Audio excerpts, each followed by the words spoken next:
2, 1. 7 things you probably didn't know you need to know. I'm Jamie East, and this is the Smart 7. Good morning, everybody. It's Monday the 25th of April and it's National Penguin Day. And a big happy birthday to William Roach, Al Pacino, Renée Zellweger and Sam Fender. It was another weekend of Russian attacks on Ukraine, even as Orthodox Christians celebrated Easter. Russia resumed attacks on the steel plant in Mariupol, and they hit the city of Odessa with missile strikes, killing 8 people, including a mother and her 3-month-old baby. President Zelensky pledged to hunt down those responsible. It seems that killing children is just a new national idea of the Russian Federation.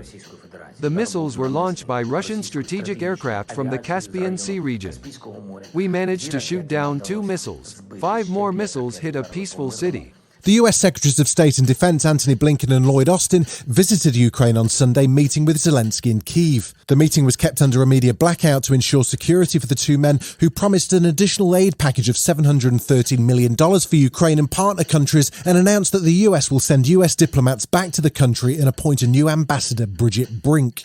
Ukrainian MP Yevgenia Kravchuk says the support from the US is hugely significant. I think that visit of Blinken and Austin is a really, really symbolical and powerful signal to Russia that Ukraine will not be left alone with this war.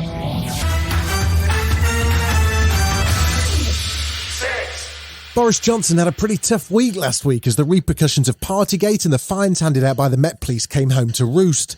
Despite a trip to India, a Commons probe will now go ahead to determine if he misled Parliament. He was asked by journalists in India if his reputation as a cat with 9 lives was in jeopardy. Talking about cats, we had a pretty good kick of the cat yesterday. Not that I'm in favour of kicking cats for avoidance of doubt, but we did all that with great respect. A cat-kicking scandal might not even be the final straw, but the local elections, which take place on May the 5th, may well see Boris and the Conservative Party take a beating, as new polling reveals 78% of people think he lied over Partygate. Party chairman Olivia Davies admitted to Sophie Ridge on Sky that the results may not be pretty. Of course, we're midterm anyway. They will be a challenging set of elections. He was also pretty frank about the Prime Minister's behaviour. It was stupid to have allowed these things to have happened, and the Prime Minister accepted that. But I do think that those failings need to be set against the huge successes the Prime Minister has had.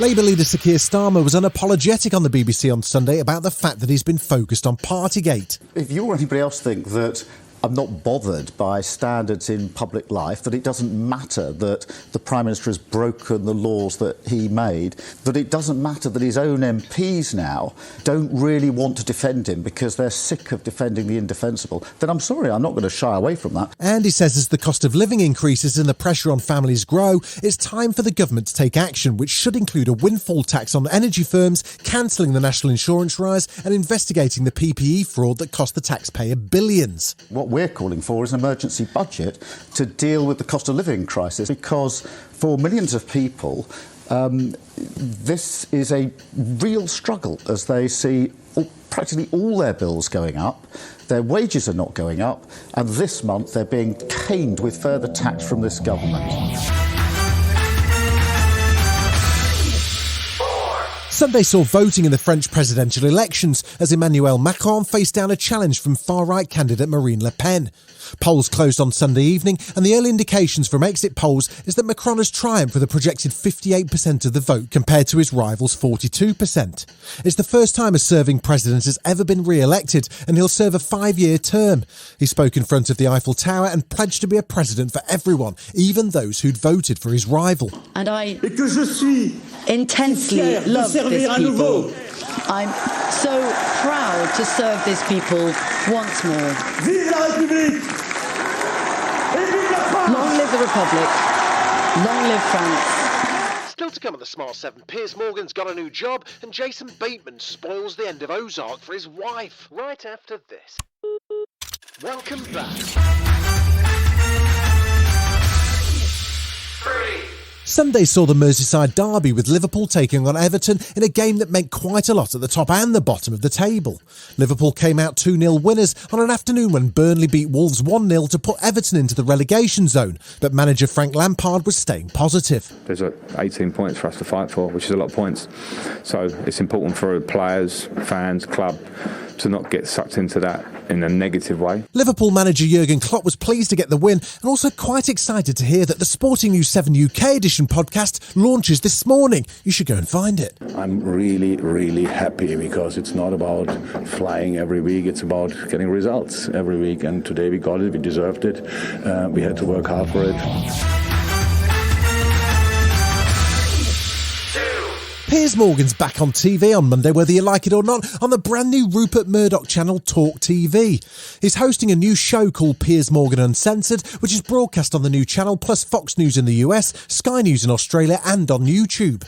His first interview's with his old friend and sparring partner Donald Trump, and even though the trailer seems to show Donald walking out, Piers is still a big fan of the former president's work. I think it's very interesting, this battle for the heart and soul of the Republican Party, because Trump remains their number one poll winner at the moment. So all the polls say if he ran tomorrow against Biden and Kamala Harris, he'd beat Biden by 6 points, Kamala Harris by 11. So the Republicans have to decide, do we want to go back in with Trump?